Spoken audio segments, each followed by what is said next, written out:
የኔ ነገር አበቃ፣ ከእንግዲህ በኋላ አይሆንልኝም፣ ተስፋ ስንቆርጥ እግዚአብሔር ያን ጊዜ ሥራ መስራት ይጀምራል።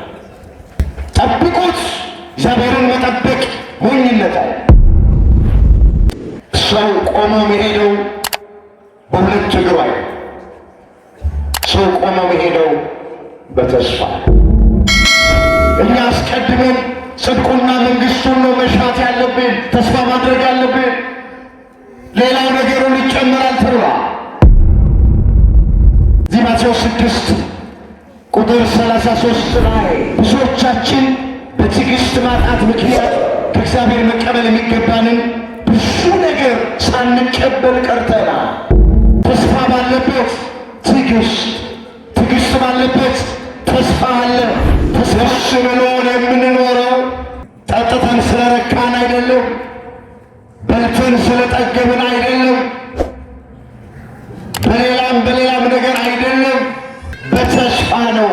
ሮሜ ምዕራፍ 12 ቁጥር 8 ላይ የተመዘገበ ቃል ቢያምኑት ማይከዳ ተስፋ ቢያደርጉት የማያሳፍር መድኃኔ ዓለም ኢየሱስ ክርስቶስ ብቻ ነው። ክብር ምስጋና ለስሙ ይሁን። ከፍ አድርጋችሁ አመስግኑ።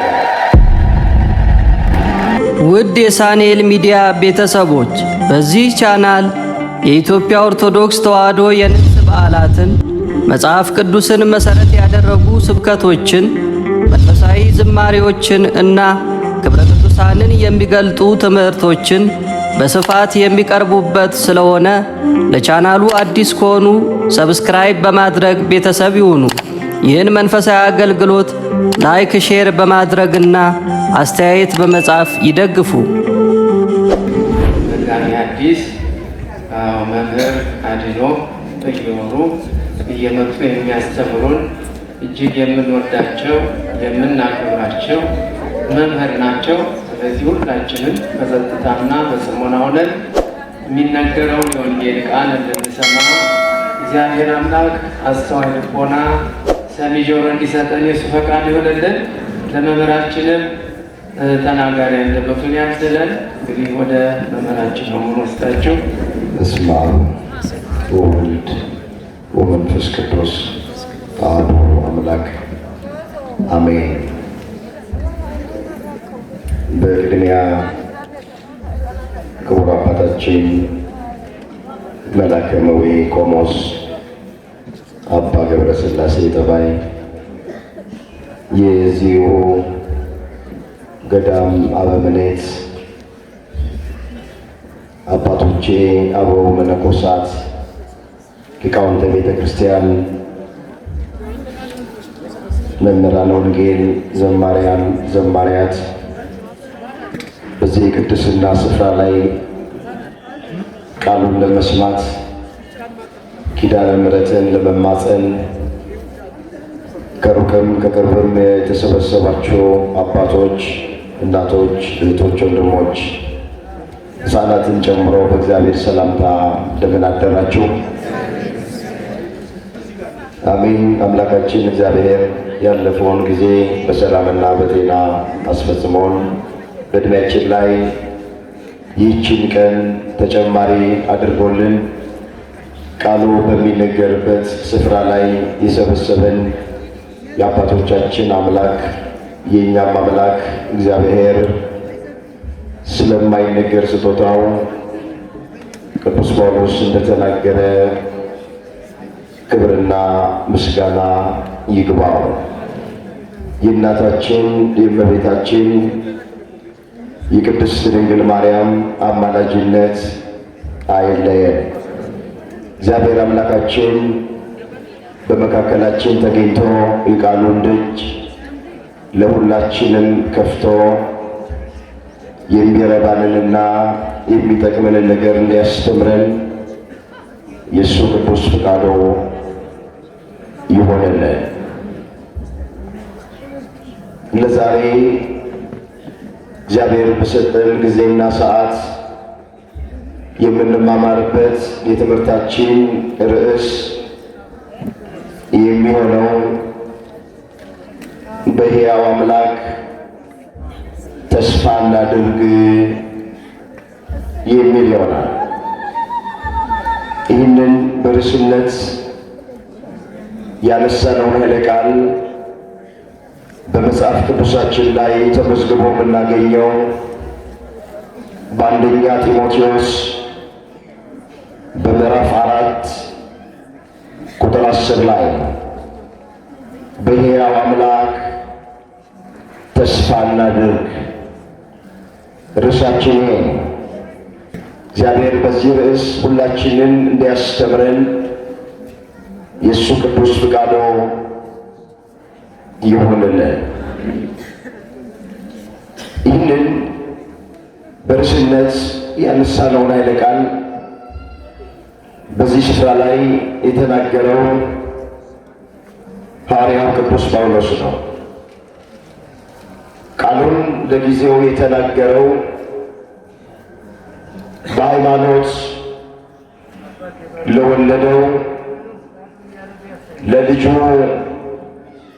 ለጢሞቴዎስ የተነገረ ቃል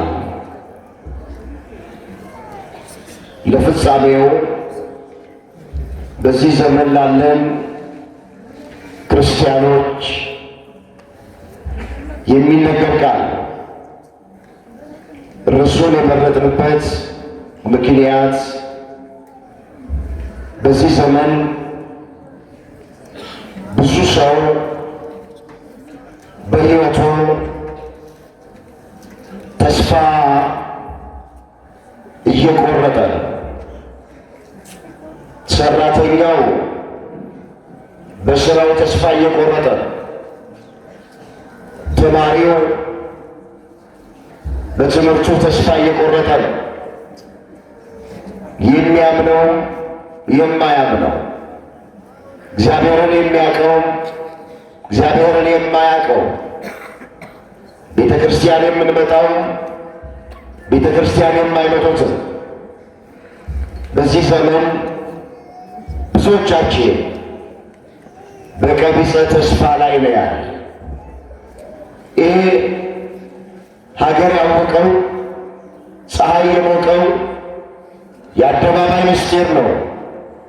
ማይደበቅ ዜና።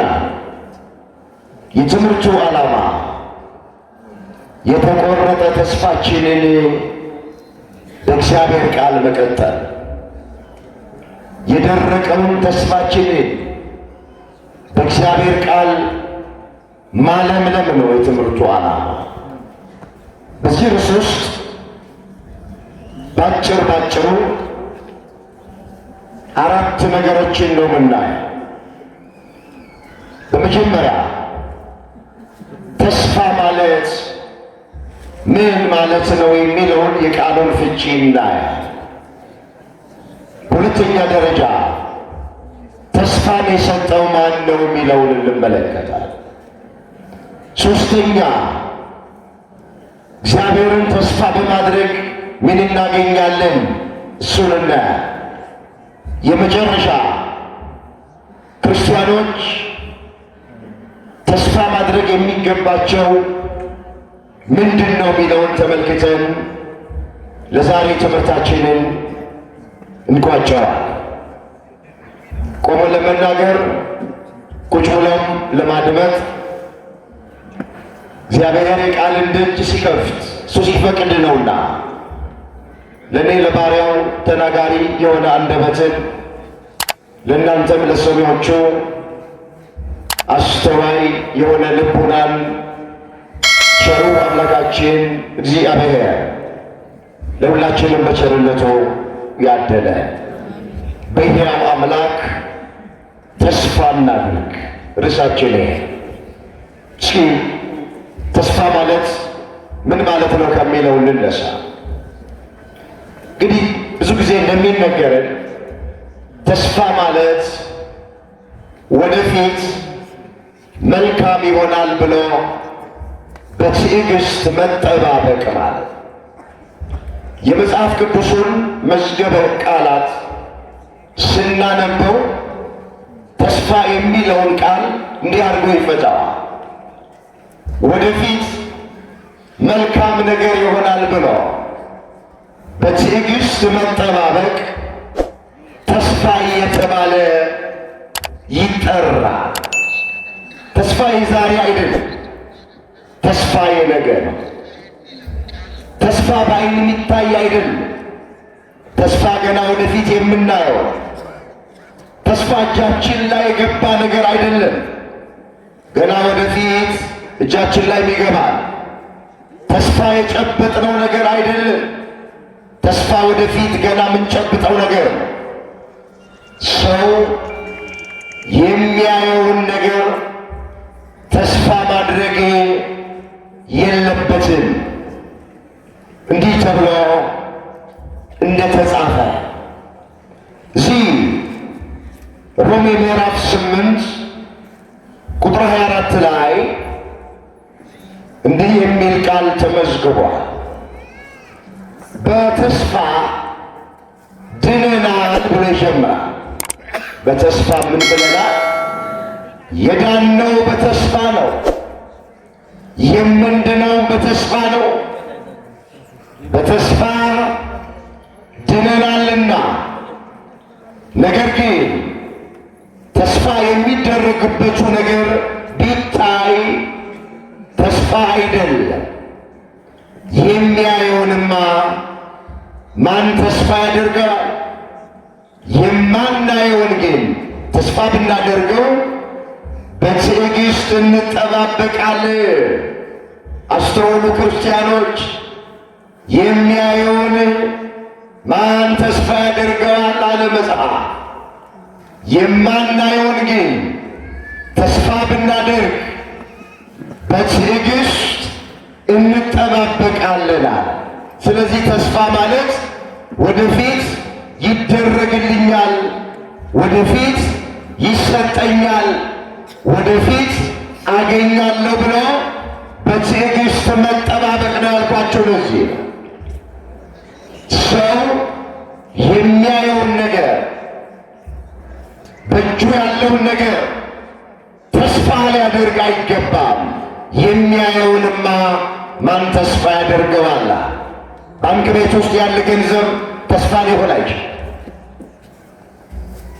ስልጣን፣ እውቀት ተስፋ ሊሆን አይችልም። ዘመድ፣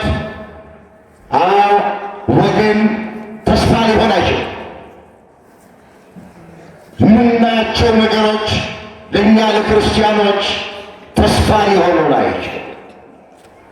ስለዚህ ተስፋ ማለት ምን ማለት ነው ብለን ስንል ባጭሩ አሁን ከላይ እንዳየነው ወደ ሁለተኛው ሄዳ ተስፋን የሰጠን ማን ነው? እሱን ይመለከታል።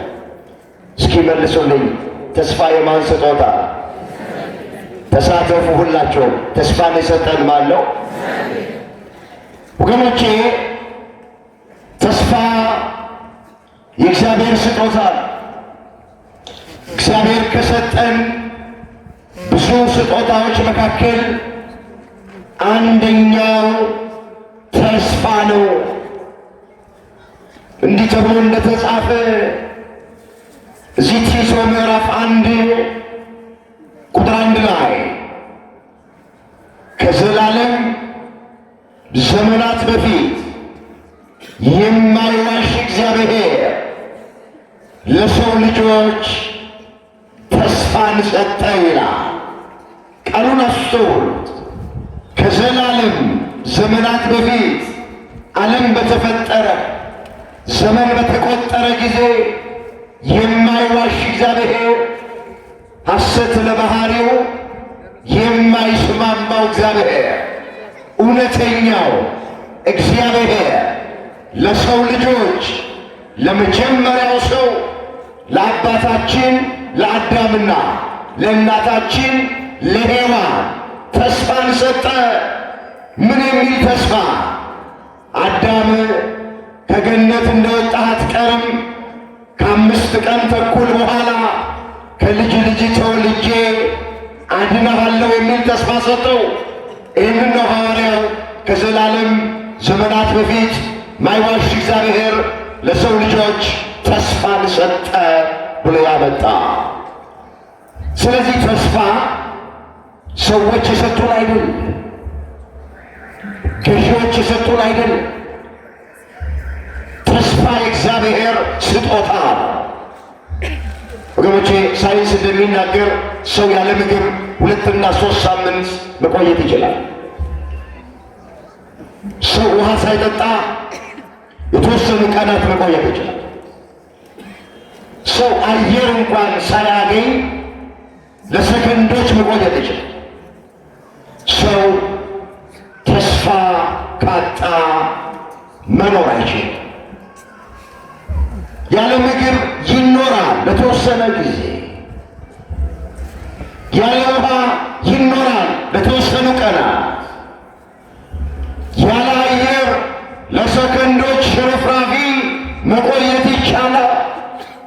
ያለ ተስፋ ግን መኖር አይቻልም። ተስፋ የቆረጠ ሰውና ገደል አፋፍ ላይ የቆመ ዓይነ ስውር አንድ ነው። ያ ሰው የሚመልሰው ከሌለ ገደል ውስጥ ገብቶ መሰበር እንደሆነ በሕይወቱ ተስፋ የቆረጠ ሰው የሚያደርገውን ነገር አያውቅም። ተስፋ የቆረጠ ባል ሚስቱን ይፈታል። ተስፋ የቆረጠች ሚስት ባሏን ትፈታለች። ተስፋ የቆረጡ ወጣቶች ራሳቸውን በተለያየ ሱስ ውስጥ ይደብቃሉ። ተስፋ የቆረጠ ሰው ራሱን በገመድ ያንጠለጥላል። ሰው ወዶ እንዳይመስላቸው የአይጥ መርዝ እየጋጠ ራሱን ያጠፋው ተስፋ ሲቆርጥ እኮ። ሰው ወዶ እንዳይመስላቸው ከፎቅ ላይ ራሱን እየወረወረ ያጠፋው ተስፋ ሲቆርጥ እኮ ነው። ስለዚህ ተስፋ የቆረጠ ሰው በሕይወቱ ላይ ምንም አይነት ነገር ሊያደርግ ይችላል። አምላካችን እግዚአብሔር የተቆረጠ ተስፋችንን ለሁላችንም በቸርነቱ ይቀጥል። ስለዚህ ተስፋን የሰጠን ማን ነው ብለን ስንል አምላካችን እግዚአብሔር ነው የሰጠን። ከስጦታ ሁሉ በላይ ትልቅ ስጦታ ወገኖቼ፣ ሰው ቆሞ መሄደው በሁለት እግሩ አይደለም። ሰው ቆሞ መሄደው በተስፋ።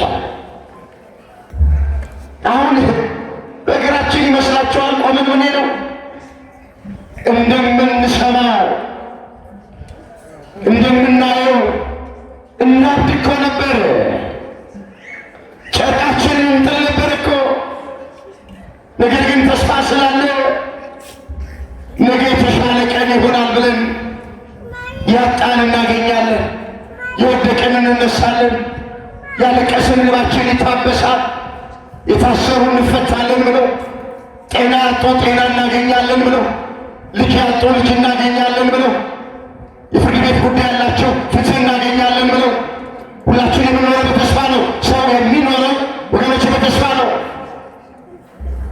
ፊታችን የሚያበራው ቅባት ስለተቀባን አይደለም፣ ፈገግታ ማይለየን ተስፋ ስላለን ነው። በተለይ እኛ ኦርቶዶክሳውያን እየኖር ያለነው በእግዚአብሔር ተስፋ ነው። ይህን ተስፋ ደግሞ የሰጠን እግዚአብሔር ነው። አምላካችን እግዚአብሔር ትልቁን ስጦታ ከስጦታ ሁሉ በላይ ስጦታ የሆነውን መኖሪያ የሆነውን ተስፋን ስለሰጠን ስሙ የተመሰገነ ይሁን። ምን ይላል ቅዱስ ጳውሎስ? በተስፋ ደስ ይበላችሁ ይላል። በምን ደስ ይበላችሁ? ደስ ብሎን የምንኖረው በምንም አይደለም። ጠጥተን ስለረካን አይደለም። በልተን ስለጠገብን አይደለም። በሌላም ነገር አይደለም። በደስታ ሆነ የምንኖረው ብዙዎቻችን በተስፋ ነው። ሮሜ ምዕራፍ 12 ቁጥር 8 ላይ የተመዘገበ ቃል በተስፋ ደስ ይበላችሁ፣ በመከራ ታገሱ፣ በጸሎት ጽኑ አለ ሐዋርያ። መከራን የምንታገሰው ተስፋ ስለምናደርግ ነው። በሕይወታችን ምንም ነገር ቢገጥምን ትከሻችንን ሰፊ አድርገን በጸጋ የምንቀበለው እግዚአብሔርን ተስፋ ስለምናደርግ ነው። በተስፋ ነው። ተስፋ ባይኖር በዚህ ምድር ላይ መኖር አንችልም። ስለዚህ ይህን ተስፋ ደግሞ የሰጠን አምላካችን እግዚአብሔር ነው። ወደ ሦስተኛው እንሄድ። ጥቂት እዚህ ላይ ቆይታ እናደርጋለን። እግዚአብሔርን ተስፋ በማድረግ ክርስቲያኖች ምን ያገኛል? ወገኖቼ እግዚአብሔርን ተስፋ በማድረግ ብዙ ነገር ማግኘት እንችላለን። ብዙ ነገር ከእግዚአብሔር መቀበል እንችላለን። የምናጣው ነገር የለም፣ የሚጎልብን ነገር የለም። እሱን ተስፋ አድርገው አባቶቻችን እንባቸው የታበሰላቸዋል፣ እንቆቅልሻቸው የተፈታላቸዋል፣ ያጡትን ጤና ያገኙዋል፣ ያጡትን ሰላም ያገኙዋሉ፣ በጠላት ላይ ኃይል የተቀዳጁ አሉ፣ በጦርነት ኃይለኞች የሆኑ አሉ፣ የአናብስቱን አፍ የዘጉ አሉ፣ ከእሳት ያመለጡ አሉ። እግዚአብሔርን ተስፋ በማድረግ በብሉይ ኪዳንም በአዲስ ኪዳንም ቅዱሳን አባቶቻችን ብዙ ነገር ተደርጎላቸዋል፣ ብዙ ነገር ተቀብለዋል። አላፈሩም፣ አልጎደለባቸውም። ያጡት አንዳች ነገር የለም። ዳዊት ምን ብሎ ዘመረ? አንተን ተስፋ የሚያደርጉ አያፍሩ፣ በከንቱ የሚገበዙ ግን ያፍራሉ አለ። እዛ መዝሙር 24 ቁጥር 3 ላይ የተመዘገበ ቃል። አንተን ተስፋ የሚያደርጉ እግዚአብሔርን ማለት ነው። አንተ ያለው እግዚአብሔርን ነው። አያፍሩም። ወገኖቼ እግዚአብሔር ተስፋ ቢያደርጉት አያሳፍርም። እግዚአብሔር ቢያምኑት አይከዳም። አንተን ተስፋ ቢያደርጉ አያፍሩም ተብሎ ስለተጻፈ በገዢዎች ተስፋ እናድርግ፣ በከንቱ አንገበዝ እባክህ። በሌላም ስፍራ ዳዊት ምን አለ? በሰው ከመታመን በእግዚአብሔር መታመን ይሻላል።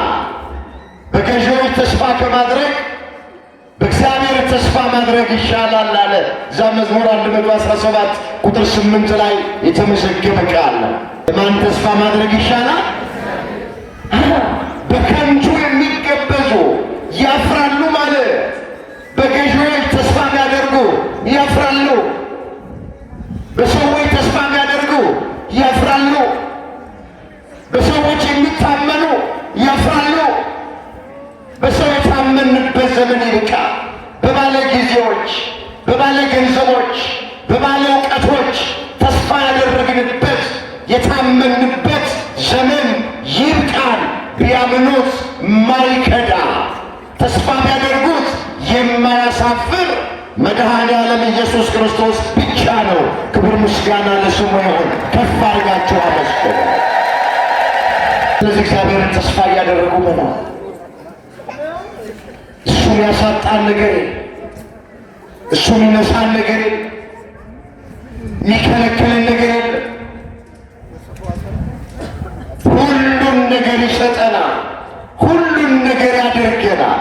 የጎደለብንን ነገር ይሞላዋል። የራቀውን ነገር ያቀርበዋል። የተቆረጠውን ነገር ይቀጥለዋል።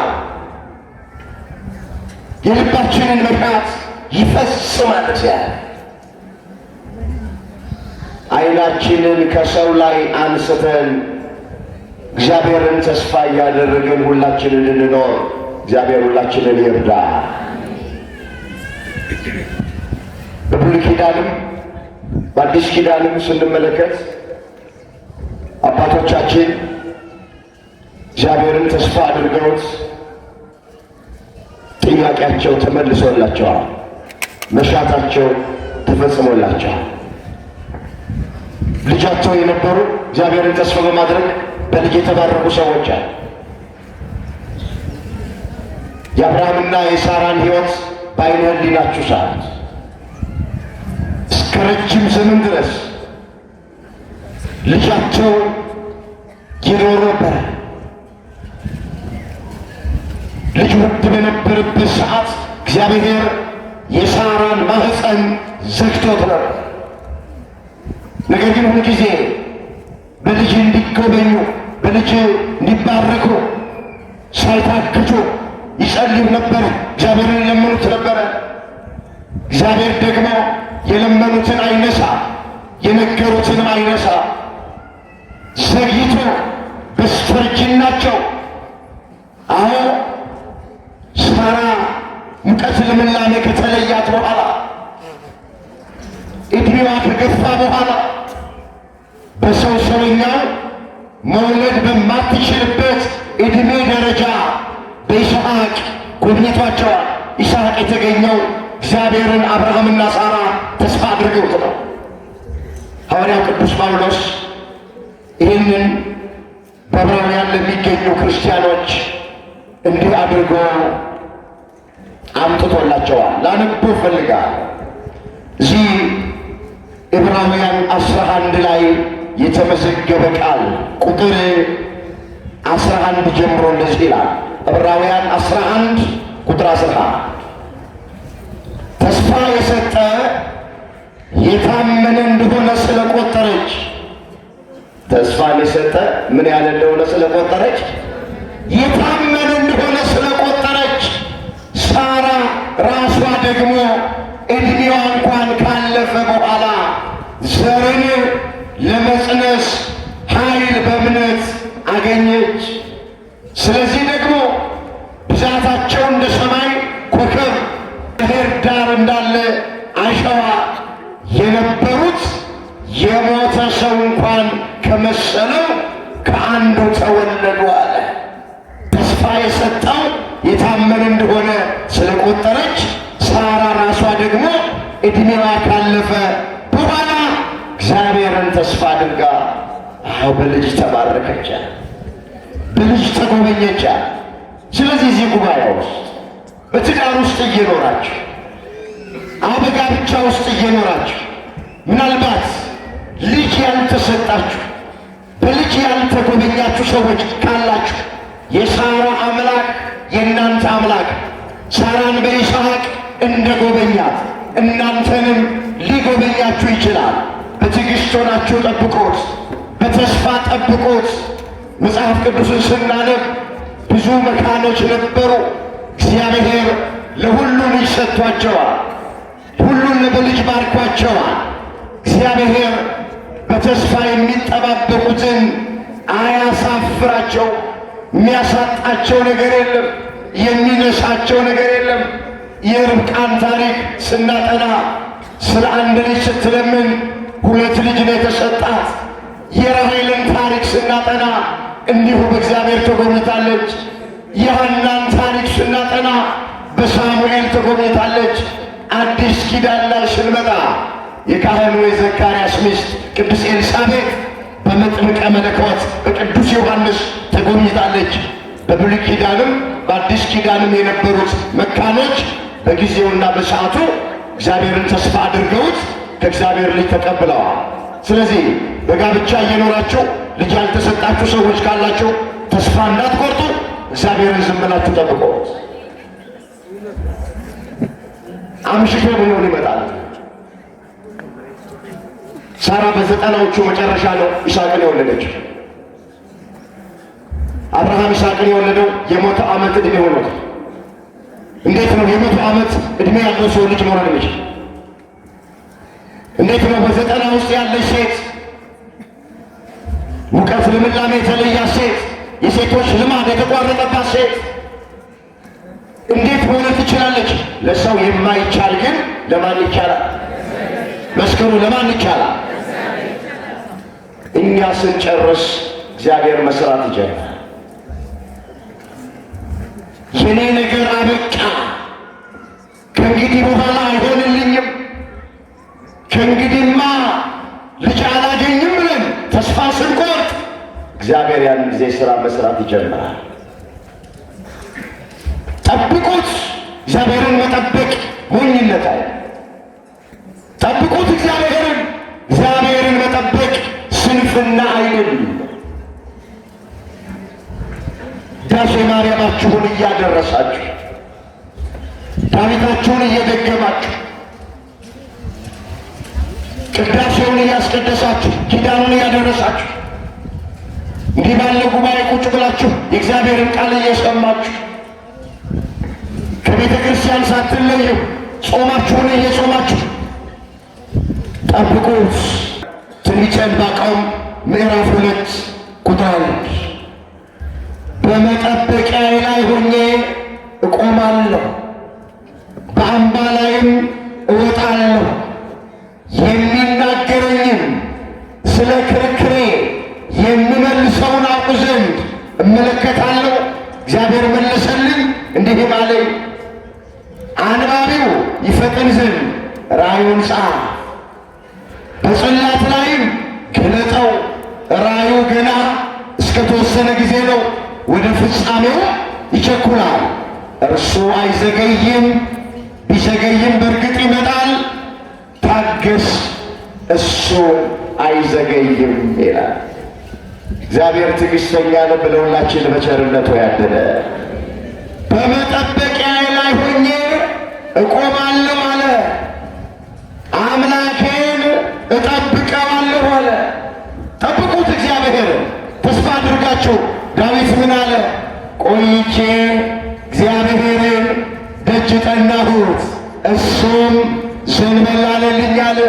መዝሙር 39 ቁጥር 1 ላይ የተመዘገበ ቃል ቆይቼ አምላኬ እግዚአብሔርን ደጅ ጠናሁት። ቆይቼ የሚለው ቃል በውስጡ ተስፋ አለው። ቆይቼ የሚለው ቃል በውስጡ ትዕግሥት አለው። ቆይቼ የሚለው ቃል በውስጡ እምነት አለው። ቆይቼ በእምነት እግዚአብሔርን ደጅ ጠናሁት። ቆይቼ በትዕግሥት እግዚአብሔርን ደጅ ጠናሁት። ቆይቼ በተስፋ እግዚአብሔርን ደጅ ጠናሁት፣ እሱም ዘንበል አለልኝ አለ። እግዚአብሔር በምሕረት ወደ ሀገራችን ወደ ኢትዮጵያ ዘንበል ይበልላት። እግዚአብሔር በምሕረት ወደ ቤተ ክርስቲያናችን ዘንበል ይበልልን። ደጅ መጥናታችሁ እንዳታቋርጡ። የኪዳነ ምሕረትን ደጅ መጥናት እንዳታቋርጡ። ስላልተመለሰ ጸሎት፣ ስለዘገየ ተስፋ፣ እንባችሁ ስላልታበሰ፣ እንቆቅልሻችሁ ስላልተፈታ፣ የፈለጋችሁትን ነገር ቶሎ ስላላገኛችሁ ከዚህ የቅድስና ተራራ ላይ እንዳትርቁ፣ ደጅ ጥናታችሁን እንዳታቋርጡ። እግዚአብሔር ሥራ የሚሠራበት የራሱ ጊዜ አለ። ለጥያቄያችን መልስ የሚሰጥበት የራሱ ጊዜ አለ። የልባችንን መሻት የሚፈጽምበት የራሱ ጊዜ አለ። በመጠበቂያ ላይ እቆማለሁ አለ። አምላኬ እግዚአብሔርን እጠብቀዋለሁ አለ። እሱ አይዋሽም አለ። እሱ አይዘገይም አለ። ምናልባት ቢዘገይም እንኳን ይመጣል፣ አንተ ግን ታገሰው። አንተ ምን በላል? ታገስ። ብዙዎቻችን ትዕግሥት አልባዎች፣ ብዙዎቻችን ትዕግሥት የለን። ታመን እንኳን ጸበል ለመጠመቅ አንድ ቦታ እንሄዳለን፣ ወይ ኪዳነ ምሕረት እንመጣለን፣ ወይም ሽንቆሮ ሚካኤል እንሄዳለን፣ ወይም ሸንኮራ ዮሐንስ እንሄዳለን። ብቻ ዕጣ አውጥተን ጸበል ለመጠመቅ ወደ አንድ ጸበል ስፍራ እንሄዳለን። በአንድ ሱባኤ ውስጥ ወይም በ7 ቀን ካልተፈወስን፣ ለውጥ ካላየን ኬሻችንን ጠቅልለን ወደ ቤታችን እንገባል። እግዚአብሔር በ8ኛው ቀን ይመጣል። እኛ ያለነው ሌላ ቦታ። የሁላችሁ ክርስቲያኖች ብዙዎቻችን በትዕግሥት ማጣት ምክንያት ከእግዚአብሔር መቀበል የሚገባንን ብዙ ነገር ሳንቀበል ቀርተናል። ተስፋ ባለበት ትዕግሥት፣ ትዕግሥት ባለበት ተስፋ አለ። ተስፋና ትዕግሥት የአንድ ሳንቲም ሁለት ገጽታዎች ናቸው። ተስፋ የምናደርገውን ነገር ከእግዚአብሔር ለመቀበል ትዕግሥተኞች መሆን አለብን። ምን አለ ዳዊት ሲዘምር? እግዚአብሔር ለሚታገሱት ቸር ነው አለ። መዝሙር 144 ቁጥር 9 ላይ የተመዘገበ ቃል እግዚአብሔር ለሚታገሱት ቸር ነው፣ ለማይጣደፉት፣ ለማይሸኩሉት፣ መድኃኔዓለም ወይ ውረድ ወይ ፍር ለማይሉት፣ ዛሬ ካልሆነ ዛሬ ካልተደረገ ለማይሉት፣ እግዚአብሔርን በትዕግሥት ለሚጠባበቁት እግዚአብሔር ቸር ነው። አምላካችን እግዚአብሔር የኢዮብን ትዕግሥት ለሁላችንም በቸርነቱ ያድለን። ታውቃላችሁ አይደል? ኢዮብ 10 ልጆቹን አጥቶ ሙሉ ጤናውን አጥቶ ሙሉ ሀብት ንብረቱን አጥቶ ታገሰ። እግዚአብሔር ሰጠኝ፣ እግዚአብሔር ነሳኝ፣ የእግዚአብሔር ስም የተመሰገነ ይሁን አለ። ከእናቴ ማኅፀን ራቁቴን ነው የወጣሁት፣ ወደ መቃብርም ራቁቴን ነው ምገባው። ልጄ የሰጠኝ እግዚአብሔር ነው፣ የወሰደብኝም እሱ ነው። መልሶ ሊሰጠኝ ይችላል። አላማረረውም፣ አላጉረመርምም። ከአንደበቴ የስንፍና ቃል አይወጣም። ተመስገን። ጤና የሰጠኝ እግዚአብሔር ነው፣ የወሰደብኝም እሱ ነው። ጤናዬን መመለስ ይችላል። ስለዚህ ተመስገን። ሀብት ንብረት የሰጠኝ እግዚአብሔር ነው። እኔ ወጥቼ ወርጄ ላቤን ስላፈሰስኩኝ ወዜን ስላንጠፈጠፍኩ ሳይሆን በሀብት በንብረት የባረከኝ እግዚአብሔር ነው። የወሰደብኝም እሱ ነው። መልሶ ሊሰጠኝ ይቻላል። ስለዚህ ተመስገን አለ። ታገሰ። ማንን ተስፋ ያደርግ ስለነበር ነው? ተስፈኞች አመስጋኞች ናቸው። ምንም ነገር በሕይወታቸው የጠማቸው እግዚአብሔርን ተስፋ የሚያደርጉ ሰዎች ከአንደበታቸው የስንፍና ቃል አይወጣም። የታል 3 ሰዓት ቆሜ ማስቀድስለት እግዚአብሔር ይህ ሁሉ መከራ ሲደርስብኝ አይሉ? የታል ጠዋት ማታ ኪዳነ ምሕረት ደጅ የምጠናው አይሉ? የታል የምጾምለት አይሉ? አስራት በኩራቴን ማውጣለት አይሉ? የታል ገዳም ለገዳም ዞርለት አይሉ? የታል የቆረብኩለት እግዚአብሔር አይሉ? አያማርሩም፣ አያጉረመርሙም። ተመስገን ይላሉ። እግዚአብሔርን በተስፋ ይጠብቁታል። ጠበቀ በተስፋ ጠበቀ፣ በትዕግሥት ጠበቀ፣ በእምነት እግዚአብሔርም አላሳጣው፣ እግዚአብሔርም አላሳፈረው። ጤናውን መለሰለት አይደል? ሀብት ንብረቱን እጥፍ አድርጎ ሰጠው አይደለም? ልጆቹን የተዋቡና የተባረኩ አድርጎ መለሰለት ነው የሚለው። ክብር ምስጋና ለአምላካችን ለእግዚአብሔር ይሁን።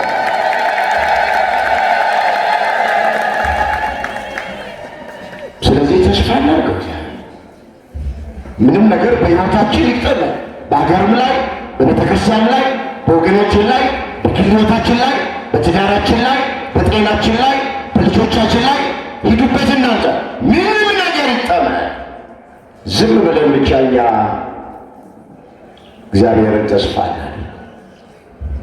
መጽሐፍ ምንድን ነው? ሰው ዝም ብሎ እግዚአብሔርን ተስፋ ቢያደርግ መልካም ተብሎ ተጽፏል። እስኪ አስተውሉት። በዚህ በሰቆቃወ ኤርምያስ ላይ የተመዘገበ ቃል ምዕራፍ 3 ቁጥር 26 ላይ ነቢዩ ኤርምያስ ሲናገር እንዲህ ብሎ ተናገር። ሰው ዝም ብሎ የእግዚአብሔርን ማዳን ተስፋ ቢያደርግ መልካም መልካሙ እሱ ነው። ዝም ብሎ ሲል ሳይጸልይ ሳይጾም ማለት አይደለም። ሰው ዝም ብሎ ሲል ተስፋ ሳይቆርጥ ሳያጉረመርም ከአንደበቱ ክፉ ነገር ሳይወጣ እግዚአብሔር ተወኝ፣ እግዚአብሔር ረሳኝ፣ እግዚአብሔር ተለየኝ ብሎ ሳይል ዝም ብሎ ማለት ነው። የእግዚአብሔርን ማዳን ተስፋ ቢያደርግ መልካም ነው። የማንን ማዳን ንገሩኝ? የማንን ማዳን? ባካችሁ ማዳን ከሰው አትጠብቅ። መጽሐፍ የእግዚአብሔርን ማዳን ተስፋ ቢያደርግ መልካም ነው ያለ። ወንድሞቼ እህቶቼ፣ የሰው ማዳን ከንቱ ነው። ዝም ብለን የእግዚአብሔርን ማዳን ተስፋ እናድርግ። የድርሻችንን እየተወጣ የሚጠበቅብንን ነገር እያደረግን እያለቀስን እያነባን እየጾምን እየጸለይን የእግዚአብሔርን ማዳን ተስፋ እናድርግ። በግል በገጠመን ነገር፣ እንደ ሀገር በገጠመን ነገር፣ በቤተ ክርስቲያን ላይ እንደ ገጠመን ነገር እግዚአብሔርን ማዳን ተስፋ እናድርግ። አሁን ያለነው ሱባኤ ላይ፣ አሁን ያለነው ጾም ላይ ምቹ ጊዜ አብዝተን የምንጸልይበት፣ አብዝተን እግዚአብሔርን ደጅ የምንጠራበት፣ አብዝተን ከእግዚአብሔር ጋር የምንገናኝበት፣ ስለ ሀገራችን ጸሎት የምናቀርብበት፣ ስለ ቤተ ክርስቲያናችን ጸሎት የምናቀርብበት፣ በግፍ መከራ እየተቀበሉ ስላሉ ወገኖቻችን በማንነታቸው ምክንያት ስለሚገፉት፣ ስለሚሰደዱት፣ ስለሚገደሉት ወገኖቻችን እግዚአብሔርን ደጅ የምንጠራበት የምንጸልይበት ጥሩ ጊዜ ሱባኤ ላይ ጾም ላይ ነው ያለነው።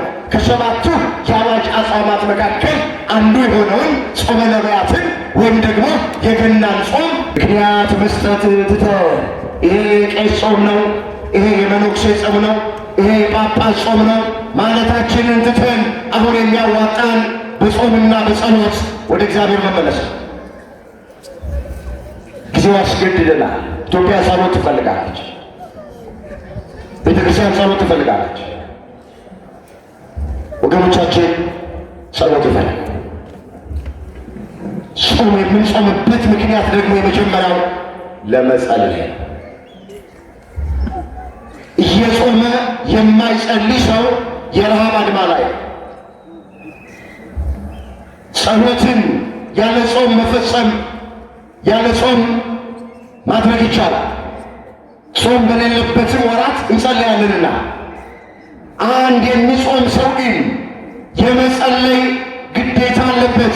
ቅድም እንዳልኳቸው የምንጾምበት ምክንያቱ ለመጸለይ ነው። አንደኛ አምላካችን እግዚአብሔር ከጾም የራቁትን ወገኖቻችንን ወደ ጾም ያቀርብልን። ለምንጾመው ደግሞ ጸሎትን እንድንጨምር ሁላችንን በቸርነቱ ያግዘን። እንመለስ። እግዚአብሔርን ተስፋ በማድረግ የጎደለን ነገር ይሞላልናል፣ የራቀብን ነገር ይቀርብልናል፣ ያጣነውን ነገር እናገኛለን።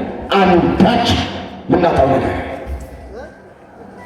ምንም ነገር በሕይወታችን ከእኛ የሚጠበቀው ዝም ብለን ማንን ተስፋ ማድረግ?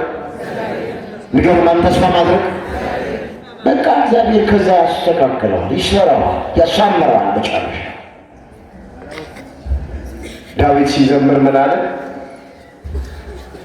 አሁንስ አለ ተስፋዬ ማን ነው አለና እግዚአብሔር አይደለምን? መዝሙር 37 ቁጥር 8 ላይ የተጻፈ ተስፋችን ማለት ዳዊትን የሚያክል ንጉሥ በቤተ መንግሥት የሚኖር በሰራዊት የሚታጀብ አሁንስ ተስፋዬ ማን ነው አለ። ሰራዊት አይደለም አላለም። በሰራዊቱ አልታመንም። ሰራዊቱን ተስፋ አላደረገ። አሁንስ ተስፋዬ ማን ነው አለ። ስልጣኑን ተስፋ አላደረገም። ንጉሥ ሆኖ በብዙ ሰራዊት እየታጀበ በቤተ መንግሥት እየኖረ የዳዊት ተስፋ እግዚአብሔር ነበር። አሁንስ ተስፋዬ ማን ነው? እግዚአብሔር አይደለም ምን አለ። ታዲያ ዳዊትን የሚያክል ሰው ተስፋው እግዚአብሔር ከሆነ እኛ ምስኪኖቹማ ከእግዚአብሔር በቀር ምን ተስፋ? ከእግዚአብሔር በቀር ሌላ ምን ተስፋ ማድረግ አለ? ምንም የለም። በቃ ተስፋችን እግዚአብሔር ነው። በቃ አይናችሁን ከሰው ላይ አንሱ። ቅድም እንዳልኳችሁ እኮ ነው። ሰው ተስፋ ቢያደርጉት ያሳፍራል፣ ቢደገፉት ይሰበራል። ሸምበቆ ነው፣ ዲያብሎስ ይከዳል። እግዚአብሔር ብቻ ተስፋ ቢያደርጉት አያሳፍርም። ስንቶቹን አምነናቸው ካሉ፣ ስንቶቹን ተስፋ አድርገናቸው አሳፈሩን፣ ቃላቸውን አጠፉብን እንደማያቆመው። ስለዚህ እሱም ተስፋ በማድረግ ሁሉን መቀበል እንችላል። በሕይወታችን ፈተና ቢገጥመን መከራ ቢገጥመን እግዚአብሔርን ተስፋ ካደረግን ከገጠመን መከራ ውስጥ ማን ሊያወጣን ይችላል? ንገሩ፣ ማን ሊያወጣን ይችላል? እግዚአብሔር። እግዚአብሔር ምንድን ነው የገጠማችሁ? ምንድን ነው የምትፈልጉት? ምንድን ነው የጎደላችሁ? ተስፋ አድርጎት ያስወጣል፣ ያሻግራል። እግዚአብሔር በኃጢአት የወደቀን ሰዎች ጋር እግዚአብሔርን የበደልን የጥፋተኝነት ስሜት የሚሰማን ሰላም ያጣ ምንጨነቅ ቁጭ ብለን የምናደር እንቅልፍ የሌለን ሰዎች ካለን እግዚአብሔርን ተስፋ እናድርገው። ከወደቅንበት ያነሳናል፣ ከረከስንበት ይቀድሰናል፣ ኃጢአታችንን ይቅር ይለዋል፣ የኃጢአቱን ተራራ ይምድዋል፣ ደልዳላ ሜዳ ያደርገዋል። ብዙዎች እግዚአብሔርን በድለውት በኃጢአት ወድቀው እግዚአብሔርን ተስፋ አድርገው ከወደቁበት ተነስተዋል፣ ከረከሱበት ተቀድሰዋል፣ በደላቸውና ኃጢአታቸው ተደምስሶላቸዋል። ስንቱን እንጠር። ዳዊት በአንድ ጊዜ ሁለት ኃጢአት ሠራ። ኦርዮንን አስገደለ፣ ከጎልማሳ ሚስት ደረሰ። ሁለት ኃጢአት ሠራ፣ አመነዘረ፣ ነፍስ አጠፋ። ግን ተስፋ አልቆረጠም። አቤቱ እንደ ቸርነት መጠን አይ እንደ ምሕረትህም ብዛት መተላለፌን ደምስስ አለ። በዝሙት የወደቀ ዳዊት ተስፋ አልቆረጠም። ኦርዮንን ያስገደለ ዳዊት ተስፋ አልቆረጠም። ማረኝ ነው ያለው። እግዚአብሔር ምሕረቱ የበዛ መዓቱ የራቀ ስለሆነ ዳዊትን ማረው፣ ይቅር አለው። የቀደመ በደሉን ደመሰሰለት፣ ኃጢአቱን ይቅር አሉ። እግዚአብሔርን ተስፋ በማድረግ ለኃጢአት ይቅርታ ማግኘት ይቻላል። ይህ ዳዊት ምስክር። መዝሙር 50 ቁጥር 1 ጀምሮ የተመሰገበ ቃል እንደዚህ ይላል፣ አነበዋለሁ። አቤቱ ይላል እንደ ቸርነት መጠን ማረኝ። በቃ ዳዊት ተስፋ አደረገው። ከወደቀበት ኃጢአት እግዚአብሔር በክብራት አነስ ምሕረት አደረገ፣ ኃጢአቱን ደመሰሰለት። ስለዚህ በምንም አይነት ነገር ውስጥ ብንገባ ማንን ተስፋ እናድርግ? ማንን ተስፋ እናድርግ? እግዚአብሔርን ተስፋ እናድርግ። እሱም ተስፋ አድርገን ምናጣውና የሚጎልብን አንዳች ነገር የለም። የመጨረሻውን ባጭባጭ ትምህርት እንጠቃልለናል። አሁን በዚህ ዘመን ክርስቲያኖች ምንድን ነው ተስፋ ማድረግ የሚገባ የሚለው ነው። ወገኖቼ እኛ ተስፋ ማድረግ የሚገባን የእግዚአብሔርን መንግሥት፣ ከገቡ መውጣት ካገኙ ማጣት የሌለባት፣ በሰው ዓይን ያልታየችውን በሰው ጆሮ ያልተሰማችው ገነትን ኋላ መንግሥተ ሰማያትን እግዚአብሔር እንዲያወርሰን ተስፋ እያደረግን ነው። መጽሐፍ እንደዚህ ይላል፣ ስለዚች ሕይወት ብቻ ክርስቶስን ተስፋ ያደረግነው ከሆነ ከሁሉ ይልቅ ምስኪኖች ነን ተብሎ ተጽፏል። እዚህ አንደኛ ቆሮንቶስ ምዕራፍ 15 ቁጥር 19 ላይ ተመዘገበ። ስለዚህች ሕይወት ብቻ ክርስቶስን ተስፋ ያደረግነው ከሆነ ከሁሉ ይልቅ ምስኪኖች ነን። ስለዚህች ሕይወት ብቻ እንደው ስለ ሽሮና ስለ በርበሬ ብቻ እግዚአብሔርን ተስፋ የምናደርገው ከሆነ ከሁሉ ይልቅ ምስኪኖች ነን። እግዚአብሔር ቤት እንዲሰራልን፣ መኪና እንዲገዛልን፣ ብርና ወርቅ እንዲሰጠን ብቻ ተስፋ የምናደርገው ከሆነ ምናምነው ከሆነ የተከተልነው ከሆነ ከሁሉ ይልቅ ምስኪኖች ነን ያለው ነው መጽሐፍ። እኛ አስቀድመን ጽድቁና መንግሥቱን ነው መሻት ያለብን፣ ተስፋ ማድረግ ያለብን። ሌላው ነገሩን ይጨመራል ተብሏል። እዚህ ማቴዎስ 6 ቁጥር 33 ላይ አስቀድማቸው ጽድቁና መንግሥቱን እሹ፣ ሌላው ነገር ሁሉ ይጨመርላችኋል። ሌላ ሁሉ ምን የሌላቸው አባቶቻችን በራት ላይ ዳረጎት ይላል።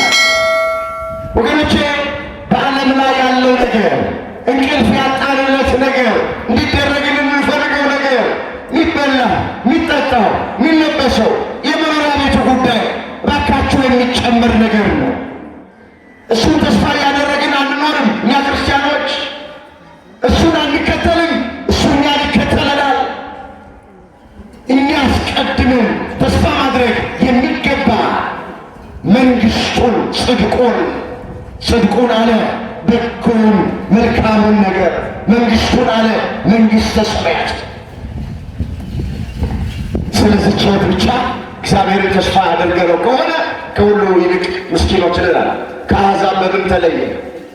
ከማያምኑት በምን ተለየን? ስለ ዓለማዊ ነገር፣ ስለ ምድራዊ ነገር፣ ስለሚያልፈውና ስለሚጠፋው ነገር ብቻ ክርስቶስን የተከተልነው ከሆነ እግዚአብሔርን የምናምነው ከሆነ ቤተ ክርስቲያን የምንመጣ ከሆነ ከአሕዛብ በምን ተለየን? አሕዛብም ይህን ይፈልጋሉ። እኛ አስቀድመን ተስፋ ማድረግ የሚገባን መንግሥቱን ነው። እዚህ ምድር ላይ ቢበዛ 70-80 ዓመት ነው ነው። ማንም ሰው በዚህ ምድር ለዘላለም መኖር አይችልም። የዘላለም መኖሪያችን እግዚአብሔር፣ አገራችንም በሰማይ። የዘላለም መኖሪያችን ማለት አገራችን የት ነው? በሰማይ። ስለዚህ በሰማይ ያለች አገራችን እግዚአብሔርን እንዲያወርሰን ለዛ ክብር እንዲያበቃን እሱን ተስፋ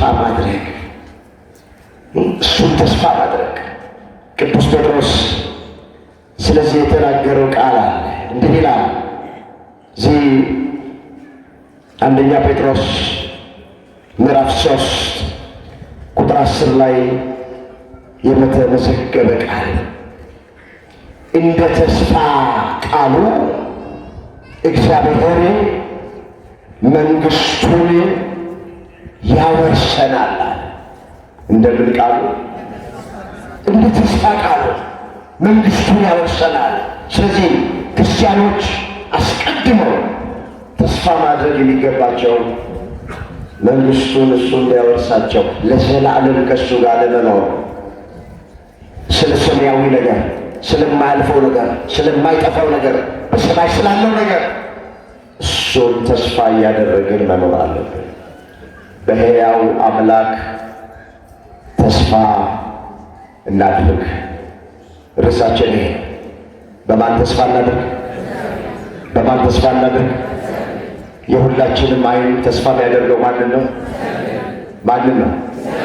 ዳዊት የሁሉም ዓይን አንተን ተስፋ ያደርጋል። እስኪ የሁሉም ዓይን በሉ። አንተን ተስፋ ያደርጋል። ማንን ነው ተስፋ የምናደርገው? ካህኑም፣ ምዕመኑም፣ አገልጋዩም፣ ተገልጋዩም፣ ድሃውም፣ ሀብታሙም፣ ትንሹም፣ ትልቁም፣ የተማረውም፣ ያልተማረውም፣ በአማረ ቤት የሚኖረውም፣ በደሳሳ ጎጆ ውስጥ የሚኖረውም ተስፋ የሚያደርገው ማንን ነው? እዛ መዝሙር 144 ቁጥር 15 ላይ የተመዘገበ ቃል የሁሉም ዓይን አንተን ተስፋ ያደርጋል። አንተም አለ እጅህን ትከፍታለህ፣ ሥጋ ለለበሰ ሁሉ ምግብን ትሰጣቸዋለህ። በቃ እሱ ነው ተስፋችን። ስለዚህ ስንወጣ፣ ስንገባ፣ ስንቀመጥ፣ ስንነሳ በሕይወታችን ዘመን ሁሉ እሱን ተስፋ እያደረግን እንድንኖር መድኃኔዓለም ሁላችንን በቸርነቱ ይርዳል። በሕያው አምላክ ተስፋ እናድርግ። ያስተማረን፣ የመከረን፣ የገሰጸን የአባቶቻችን አምላክ እግዚአብሔር ስሙ የተመሰገነ ይሁን። ድንግል ማርያም ጣዕሟን ባንደበታችን ፍቅሯን በልባችን ትሳልብን። የያዝነውን ጾም የበረከት ጾም፣ የምህረት ጾም፣ የይቅርታ ጾም፣ የፍቅር ጾም፣ ዋጋ የምናገኝበት ጾም ለሁላችንም ያደርግልን። የሁላችንም መጨረሻ እግዚአብሔር ያሳል። መምህራችን መጋቤ ሐዲስ መምህር አድኖ በእውነት እጅግ በሚጣፍጥ አንደበት ለሁላችን የሚጠቅመንን የነፍሳችን ምግብ የሆነውን ቃለ እግዚአብሔር ሲመክሩን፣ ሲያስተምሩን፣ ሲገስጹን በእውነት ቆይተዋል። በእውነት ለመምህራችን ቃለ ሕይወት ያሰማልን፣ በዕድሜ በጤና ይጠብቅልን፣ የአገልግሎት ዘመናቸውን ያስረዝምልን። እንግዲህ ከጠዋት ጀምሮ እስካሁን በሚገባ ዝማሬው ቃለ ወንጌሉም በእውነት ስንሰማ ቆይተናል። እንግዲህ ለፍሬ ያብቃልን፣ ለበረከት ያድርግልን። ውድ የሳንኤል ሚዲያ ቤተሰቦች በዚህ ቻናል የኢትዮጵያ ኦርቶዶክስ ተዋሕዶ የንግስ በዓላትን፣ መጽሐፍ ቅዱስን መሠረት ያደረጉ ስብከቶችን፣ መንፈሳዊ ዝማሬዎችን እና ክብረ ቅዱሳንን የሚገልጡ ትምህርቶችን በስፋት የሚቀርቡበት ስለሆነ ለቻናሉ አዲስ ከሆኑ ሰብስክራይብ በማድረግ ቤተሰብ ይሁኑ። ይህን መንፈሳዊ አገልግሎት ላይክ፣ ሼር በማድረግና አስተያየት በመጻፍ ይደግፉ።